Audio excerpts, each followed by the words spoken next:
We've never seen this side of our sun, until now. Meet the first image of the sun's south pole, captured by ESA and NASA's Solar Orbiter. Solar Orbiter launched in 2020.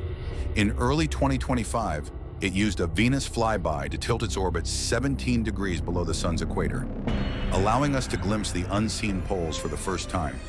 The EUI instrument captured the hot corona. PHI mapped the surface magnetic field. SPICE measured plasma flows of carbon ions at 32,000 degrees Celsius.